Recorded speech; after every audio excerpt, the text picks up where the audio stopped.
Hey hello, welcome to MotoGP flash by helmet teals. ഇന്ന് ഇവിടെ Friday ആയി. അപ്പോൾ ഇന്നാണ് ജർമ്മൻ GP സ്റ്റാർട്ട് ചെയ്യുന്നത്. സാക്സൺ റിംഗ്, മാർക്കസിന്റെ സാക്സൺ റിംഗ്. അപ്പോൾ കുറച്ച് റൈഡർ അപ്ഡേറ്റ്സ് തരാമെന്ന് വിചാരിച്ചു. ഒന്നെന്ന് വെച്ച് കഴിഞ്ഞാൽ പെക്കോ ബാനിയക്ക് എവിടെ നിന്നൊക്കെയോ ശക്തി കയറിയിട്ടുണ്ട്. കാവല് ദൈവങ്ങളൊക്കെ കയറിയിട്ട് ഫുൾ ഫോമിലാണ്. മൈൻഡ് സെറ്റ് ഒക്കെ മാറി സെറ്റായിട്ടാണ് വരുന്നത് എന്നാണ് പറഞ്ഞേക്കുന്നത്. രണ്ട്,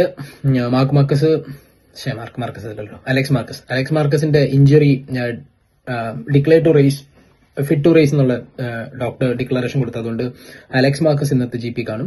ഈവൻ ദോ ഒരു ഡാമേജ് ലിമിറ്റേഷൻ മുകളിലായിരിക്കും പുള്ളി ഓടിക്കാൻ പോകുന്നത്, കാരണം അത്യാവശ്യം നല്ലൊരു ഇഞ്ചറി ആയിരുന്നു.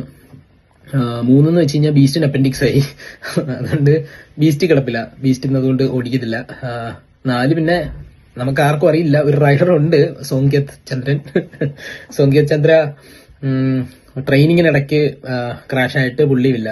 പുള്ളി ട്രെയിൻ ചെയ്യുമെന്ന് എനിക്ക് എന്താ മനസ്സിലായത്, പക്ഷെ എന്തായാലും പുള്ളി ഈ വീക്കെൻഡിൽ റേസ് ചെയ്യുന്നില്ല. അപ്പൊ ഇതൊക്കെയാണ് ഇന്നത്തെ ഒരു quick update before the race. See on the next one.